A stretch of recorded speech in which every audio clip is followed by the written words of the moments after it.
अस्सलाम वालेकुम मेरे समझदार पाकिस्तानियों। मेरा नाम रेहान तारिक है और आप मेरा यूट्यूब चैनल और फेसबुक पेज देख रहे हैं। करोड़ दरूद आका दो जहां नबी मेहरबान मोहम्मद मुस्तफ़ा सल्लल्लाहु अलैहि वसल्लम पर। इस दुआ और इस उम्मीद के साथ इस व्लॉग का आगाज करते हैं कि अल्लाह रब्बुल इज्जत इस मुल्क के फैसला साजों के दिलों में समझदार पाकिस्तानियों के लिए नरमी पैदा कर दे। पाकिस्तान तहरीक इंसाफ के एहतजाज से मुताल्लिक इंतहाई अहम डेवलपमेंट से जुड़े कि आपकी खिदमत में हाजिर हैं।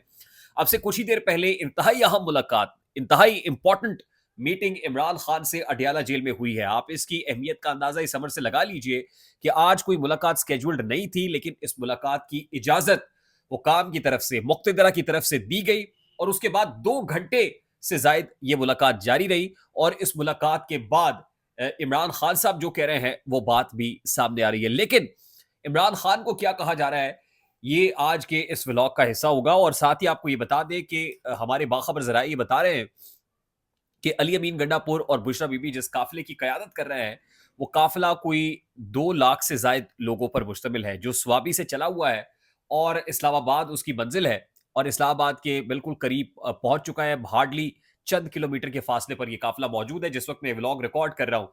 और ये काफिला किसी भी वक्त वफाकी दारुल हुकूमत इस्लामाबाद से टकरा सकता है। मैंने आपको सुबह के व्लॉग में बताया था कि डीपीओ अटक की रेड लाइन क्रॉस हो रही है।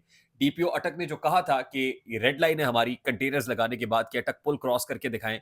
तो डीपीओ अटक की जो रेड लाइन है वो तो क्रॉस हो रही है, इसमें कोई मजाका नहीं है ये कहने में। और जाहिर है इसमें कोई अमर माने नहीं है ये बात बताने में और कहने में कि ये जो रेड लाइंस आप ड्रॉ कर देते हैं और आवाम को जो है वो रोकते हैं, जितना दबाते हैं वो उतना ही ज्यादा वो एक प्रेशर वेसल है जो अल्टीमेटली वो फिर एक्सप्लोड कर जाती है। तो लगता ये है कि जो बॉइलिंग पॉइंट है वो अब आ चुका है, ये प्रेशर वेसल फटने को है और इसको रोकना बहुत मुश्किल हो जाएगा। शायद इसको रियलाइज करते हुए अब मुक्तदरा के हाथ पांव फूले हुए हैं और जाहिर है हुकूमत भी जो है इस वक्त ये सोच रही है कि किस तरीके से इस एहतजाज के सामने बंद बांधना है। और अल्टीमेटली इस मुलाकात की इजाजत लेकर दी गई और इमरान खान साहब तक बड़ा इंपॉर्टेंट मैसेज पहुंचाया गया। और मैसेज यही है कि इस एहतजाज की को कॉल ऑफ कर दे, हम आपकी जो बातें हैं वो मान लेंगे। आपका जो मैंडेट चोरी का जो मुतालबा है, उस मैंडेट चोरी के मुतालबे के ऊपर भी गौर-व-खौज़ करेंगे। उस पर भी हम कोई इंक्वायरी कमीशन बना देंगे। उसके साथ-साथ जो असीरान की रिहाई का मामला है, उस पर भी हम अदालतों पर छोड़ देंगे। और इमरान खान साहब चाहते भी यही है कि मामला जो है वो इंसाफ के तकाज़ों के मुताबिक हो। रह गई बात 26वीं आईनी तरमीम की, तो 26वीं आईनी तरमीम को रोल बैक करने का मामला जो है, वो भी हुकूमत की तरफ से ये यकीन दहानी कराई जा रही है कि कोर्ट ऑफ लॉ के अंदर आपकी पिटीशन लगी हुई है। जो कोर्ट फैसला करे उस फैसले के मुताबिक मामला आगे लेकर जाए जाएंगे। और जो आखिरी बात है वो इमरान खान साहब की रिहाई की बात है कि इमरान खान साहब पर जो पॉलिटिकल विक्टिमाइजेशन के तहत, विच हंटिंग के तहत जो केसेस बनाए गए हैं, उन केसेस को खत्म किया जाए। तो ये हुकूमत को किसी सूरत काबिल कबूल नहीं होगा कि वो ये डिमांड मीट करे। और लगता ये कि कारकुनान जो पाकिस्तान तहरीक इंसाफ के वर्कर सपोर्टर्स आ चुके हैं, सड़कों पे हैं, वो इससे किसी कम के ऊपर जाने को राजी नहीं होंगे कि इमरान खान साहब को रिहा किया जाए। और वोटर्स, सपोर्टर्स, वर्कर्स जो पहले ही डसे हुए हैं, लीडरशिप जिनको पीठ दिखा के भाग जाती है, अब वो इस लीडरशिप को भी ललकार के कह रहे हैं कि भाई हम उस वक्त तक वापस नहीं जाएंगे जब तक इमरान खान साहब को साथ ले ना जाए।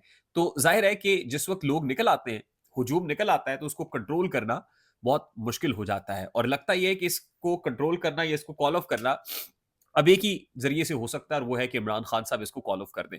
अच्छा, दरियसना एक तरफ तो हुकूमत ये कह रही है कि हम आपकी बातों के ऊपर कोई कमीशन भी बनाएंगे, मुतालबात के ऊपर बैठ के बात भी कर लेंगे, लेकिन फौरी तौर पर इस एहतजाज को कॉल ऑफ किया जाए क्योंकि बेलारूस का वफ्द आया हुआ है मुल्क में।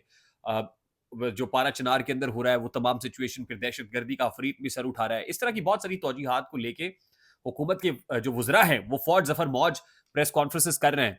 लेकिन एतमाद साजी का आलम देखिए कि अभी ये इस्लामाबाद पहुंचे नहीं है कि टेक्सला में इंसदाद दहशतगर्दी की दफात के तहत, एंटी टेररिज्म एक्ट के तहत जो है वो एफआईआर का इंदराज हो गया है। और उसमें इमरान खान जो जेल में बैठा हुआ है उसको भी नामजद कर दिया गया है, अलीमा खान को भी कर दिया गया है, बुशरा बीबी को भी कर दिया गया है, अली मीन गंडापुर भी है, हमाद अजहर भी है, साबिक सदर आरिफ अलवी साहब भी हैं। तो बहुत से लोगों को जो है उस एफआईआर के अंदर और इंसदाद दहशतगर्दी एक्ट की को 13 दफात जो है, 13 सेक्शंस को उसमें शामिल किया गया है। जब भी कोई एहतजाज के लिए निकलते हैं तो 60-70 के करीब एफआईआर, एक बंदा फी कस 60-70 एफआईआर जो है उसका इंदराज हो जाता है। तो एक तरफ तो हुकूमत रियासती मशीनरी का इस्तेमाल कर रही है, मुकदमात का इंदराज कर रही है, और दूसरी तरफ वो ये चाह रहे हैं कि इमरान खान बात मान भी जाए, कॉन्फिडेंस बिल्डिंग मेजर्स भी ले लें। तो कॉन्फिडेंस बिल्डिंग मेजर्स इस तरह से तो नहीं होते जिस तरह से हुकूमत करने की कोशिश कर रही है। बहरकैफ बैरिस्टर गौहर और बैरिस्टर सैफ की मुलाकात इमरान खान साहब से अडयाला जेल में हुई और इन दोनों को मुलाकात की इजाज़त दी गई, जिसके तहत ये पहुंचे और पैगाम लेकर इमरान खान साहब तक पहुंचे कि इस वक्त जो मुक्तदरा है या हुकूमत है वो क्या डिमांड कर रही है, वो क्या कह रही है, क्या ऑफर कर रही है। और उसके बाद इमरान खान साहब ने एक ही जवाब दिया, and that is absolutely not, कि वो जो एहतजाज की कॉल है वो किसी माफ कीजिएगा किसी भी सूरत जो है वो एहतजाज की कॉल जो है वापस नहीं लेंगे और उस वक्त तक मामला नहीं होगा जब तक हुकूमत के साथ कोई कंक्लूसिव एग्रीमेंट नहीं हो जाता। और इमरान खान साहब को भी अंदाजा है कि अब की बार कॉल ऑफ करना जो है वो डिजास्टर हो सकता है। तो इमरान खान साहब ने ये बात जरूर की है कि एहतजाज भी जारी रहेगा और मुज़ाकरात भी जारी जाएंगे। और बैरिस्टर गौहर ने यह बताया है कि मुज़ाकरात के हवाले से जो ही कोई ब्रेक थ्रू होगा, कोई जो डेवलपमेंट है वो सामने आती है, तो वो ज़रूर अवाम के साथ, पब्लिक के साथ शेयर की जाएगी। और ज़ाहिर है कि अब लगता ये है कि मामला अली अमीन गंडापुर के हाथ से निकल चुका है। और रात ही को अली अमीन गंडापुर को जो लोगों ने एक फाइनल कॉल, एक तो अली अमीन गंडापुर और अलीमा खान साहिबा ने दिया ना, एक फाइनल कॉल कारकुनान और सपोर्टर्स ने भी अली अमीन गंडापुर को दे दी, ये कहकर कि आप कहीं नहीं जाएंगे और हम जो है नमाज जाके अडयाला जेल में ये अदा करेंगे। ये मैं आपको बता दूं कि अडयाला जेल जाने वाले जो रास्ते हैं वो भी कॉर्डन ऑफ किए गए हैं, वहां पर भी कंटेनर्स लगाए गए हैं। और जो खास तौर पे जो ट्रांसपोर्टर्स एसोसिएशन है और कार्गो वाले लोग हैं, उन्होंने भी कहा है कि भाई ये जो हमारे कंटेनर वंटेनर पकड़े हुए उसके अंदर बेशकीमत सामान मौजूद है, उसको नुकसान नहीं पहुंचना चाहिए। और एक मोहतात अंदाजे के मुताबिक जो है सर्वे ये बताता है कि 190 अरब रुपए जो है वो अभी तक झोंके जा चुके हैं जो स्टेट के लग रहे हैं सारे मामले के ऊपर।